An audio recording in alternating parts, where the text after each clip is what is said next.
Good afternoon. I'm Jay Fidel. This is Think Tech Talks here on a given Wednesday afternoon. Today we're looking at geothermal with Carl Gaywell, the Executive Director of the Geothermal Energy Association. Hi, Carl. Thank you for joining us. Sure, Jay, although it's not afternoon, it's evening here in the East Coast. Okay, I'll abide by that. After all, we're global anyway. Doesn't matter. Right on. I want to just, as a way of preface, it appears by way of a press release that the Geothermal Energy Association just today had a press conference where you announced the issuance of a report on geothermal that you've been working on for some time that describes the benefits of it and the specific kinds of payloads that it can provide to a given community, a given grid. So I'd like to ask you about that report. I understand it was a joint effort between the Geothermal Energy Association and the Geothermal Resource Council, yes. So tell us more about the report. Well, the Geothermal, first of all, let me explain to you the two groups. GEA is a trade association, GRC is a scientific educational organization. And the two got together to write a report that we hope was simple enough for decision makers to understand, that looked at what are the values of geothermal energy, or what could it bring to today's grid.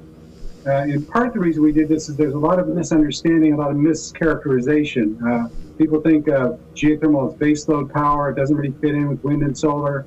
And that's not really the case. There's a lot that the right mix of technologies can bring, and it sort of lays out those values so that people can make more up-to-date decisions. So why exactly did you write the report at this point in time? Was it because you felt the public needed to know more?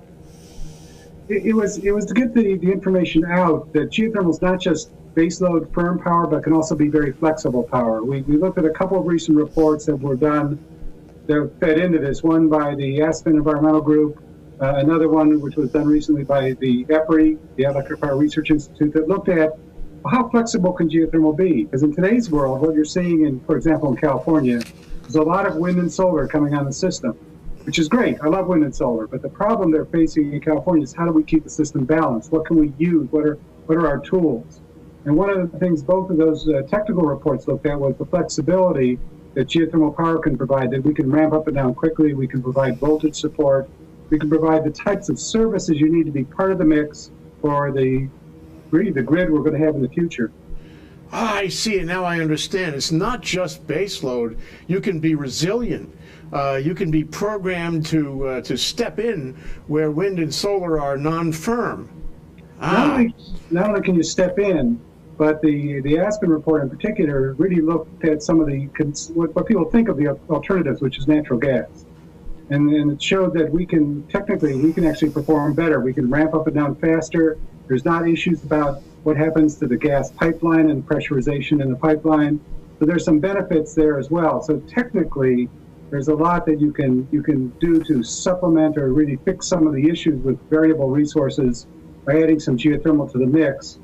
It's more a question of economics than it's a question of technology. Yes, well, I'm looking at the press release and I noticed some terminology, and I wonder if you could help us drill down a little. You make distinction between baseload, regulation, load following or energy imbalance, spinning reserve, non-spinning reserve, and replacement, or otherwise known as supplemental reserve. So all of those are different products that can be generated by a geothermal facility? Well, all those are different things that the power system needs. I mean, I sort of jokingly get into all this terminology. In Washington, I think one of the fastest ways to clear a room is to start talking utility issues and laws and technicality. I'm sorry. And very soon you're the only person there still talking. But, there's a lot of reasons to go. As people probably know, the distributed generation has a lot of values, a lot of reasons to think about that. But most people are still going to rely upon the grid. And the grid has a lot of requirements. I mean, you can't just put excess power on the grid and assume it goes somewhere. You always have to keep it in balance and flow. There's got to be input and output equaling each other. So when you add variable resources to the grid in larger amounts, you need to have more flexible resources to balance them off. And gas is not the only choice, is what I guess what we're saying. Geothermal can also be part of that balancing part of the grid that can bring the voltage support you need so that your system stays reliable. Today's world, with the electronic technology and the dependence we all have on it, as we're witnessing here on Skype, people want reliable power. And just basically, we can be part of that. We can meet the needs of the system for all of those attributes so that you can keep the system steady and reliable and usable so that people know that not just when you turn the lights on, they go on, but you've got the right amount of power and voltage frequency in your system so that all of your various fairly sensitive electronic devices all work properly. So, it sounds like this requires some smart grid technology to know exactly how to plug in these different types of power that come off the geothermal facility. And I wonder, are you making assumptions there? Do you call for certain equipment, certain capability on the grid itself? Where does the technology live to make it smart enough, to incorporate these different kinds of products into the grid? Well, the recent addition they added to the Puna plant is a dispatchable part of the power plant, so the utilities can turn it on and off as they need to. So in terms of the power side, the question is more, can you perform? The stereotype was geothermal is base load only. It's sort of like a coal plant. Coal plants don't like to ramp up and down. They don't like changing. They like to just get at a steady pace and hum. And pollute, or whatever you want to call it. Mm-hmm.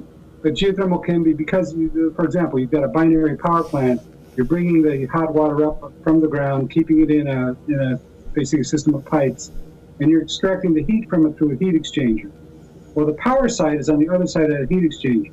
So your ability to disconnect or vary the output is very dramatically, it's very significant. It can be on and off very quickly without affecting the flow from the wells themselves.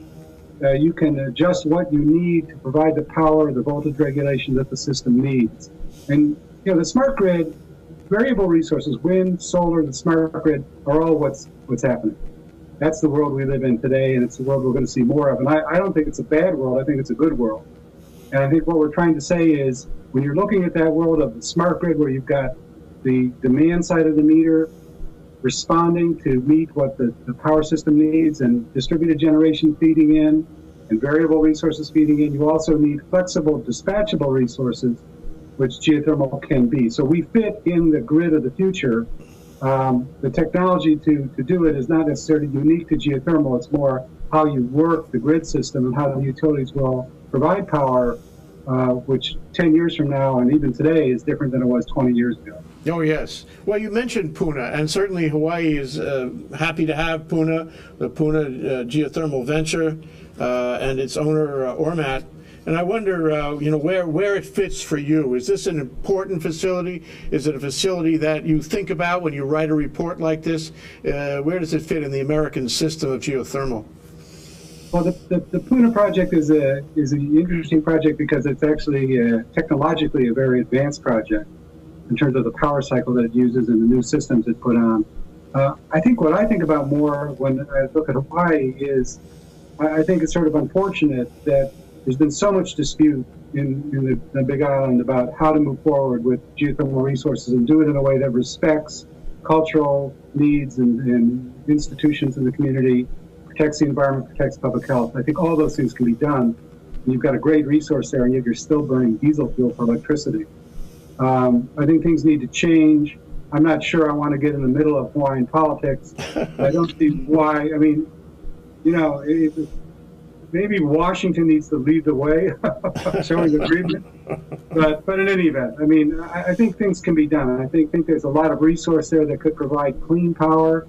It can work with wind, solar, and the smart grid. It could be part of your energy future and not only help the economy, but provide a power system that protects the environment, protects what people love about Hawaii. Mm-hmm. Right now, as I recall, it's somewhere between 40 and 50 megawatts. And I wonder if there's anything in the report or whether you have any thoughts about how much further expansion it could take in terms of integrating it into the grid for the Big Island. I don't have those numbers at the tip of my fingers. I know that the resource in the Big Island is considered to be hundreds of megawatts, or at least it was in the past. And today it's probably greater than that because technology has allowed us to use resources at much lower temperatures. So, you probably have 10 to 20 times the amount of power you're getting now. That's possible. The questions don't come down to technology and economics. They come down to other issues. Like, as I said, there's a lot of local controversy. it should be addressed, it needs to be addressed, and I think technically there's no reason it can't be. Yeah, well, it strikes me from the fact that it's an advanced plant, and that it can offer or does offer all these different different possibilities of electrical power. That the Big Island has a great resource there, and with that firm dispatchable resource and solar and wind, the Big Island can cover it all. So this is a great potential just waiting to be unleashed. I wonder if there's now your report is on the web, thankfully, on your site at geo-energy.org for all the world to see. And I wonder if there's any particular part of it that our legislators, our Public Utilities Commission, our energy community should be looking at in particular. Well, you should look at the report, and also published right beneath it on our website is the appendix to the report, which includes some of the technical documents. I think they should look at the report and the technical documents, because what it tells you is that, there's no issue anymore. California Public Utilities Commission, which has been a big advocate for wind and solar, as they should be, has said, but they're beginning to realize they have a real issue with how to integrate the whole mix of renewables in a reliable system. I think they'll see that if you don't do it, the costs are going to be significant, and it's going to hurt moving forward with a clean energy future if we can't provide reliable power that's also emissions free. And I think this is part of the mix. I hope that the people in Hawaii will look at it and will come to terms with how to develop their resources in a way that respects their needs, and use the geothermal resource that is there, and it's really one of the gifts you have if you want to use it. How do you see geothermal developing in the country in general? In the years to come? Your press release said that some 14%, I think it was, of the power that is generated in the United States today is renewable. That's great to hear. But where does it look going forward, and how much of it will be coming from geothermal, do you think, in the next evolution of this process toward green energy? Well, this has been a tough time for all of the renewable market. Wind, solar, geothermal. It's cheap gas has once again really undercut everyone, which reminds me of the 90s. Whenever we had a last round with cheap gas, everybody says, here we are, our gas is going to solve all our problems. That worked for a while. The one thing about fossil fuels is they're very variable and prices go up and down, and that'll happen again. Unless climate change also catches up with us as an issue. But I think geothermal is growing right now, single digits. Last year, our growth rate was 5%. Around the world, geothermal is really showing dynamic new growth. We've got something like 23, 24 countries with geothermal power, but there's over 70 countries actually moving forward with building new projects. Many of the U.S. companies in the geothermal business, some of which are in California, Hawaii, and these different states, are very active in the world market, and thankfully that world market is very strong, keeping many of our companies employed and profitable, and also at the cutting edge of technology. Because the U.S. market is very slow. Single-digit growth is great, but you could be doing a lot better. The resource is there. In the western United States, we've got projects in almost a third of the country. 175 projects were identified in our report last year that are moving forward with several thousand megawatts of new power. But again, most of them are falling short because the utility market is not there. The growth in the good news in California is they've had tremendous gains in energy efficiency, where the rest of the country's energy demand has grown. Theirs has remained fairly flat. That's not necessarily good news if you're in the business of selling electricity, however. But in areas like in Hawaii, where you've got diesel fuels to displace, that's the type of market where around the world, whether you're talking about Guatemala or other areas, that people see there's huge economic benefits and environmental benefits from getting off of heavy fossil fuels and moving into clean energy like geothermal. Those markets are strong. They'll stay strong. My sense of it is when we look around the world, there are two things that drive national policies for geothermal energy. One is strong desires to see economic growth.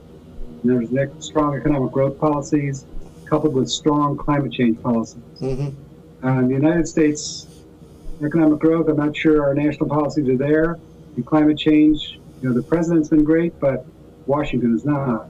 So we still have a ways to go on both of those fronts for us to really see the type of policy setting that you'll need to see dynamic growth. The resource is there, technology is there. The question is, are the policies there that say we want to make this shift to clean energy?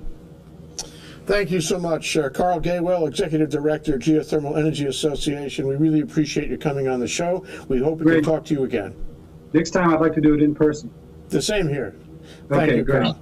Aloha. Thank you.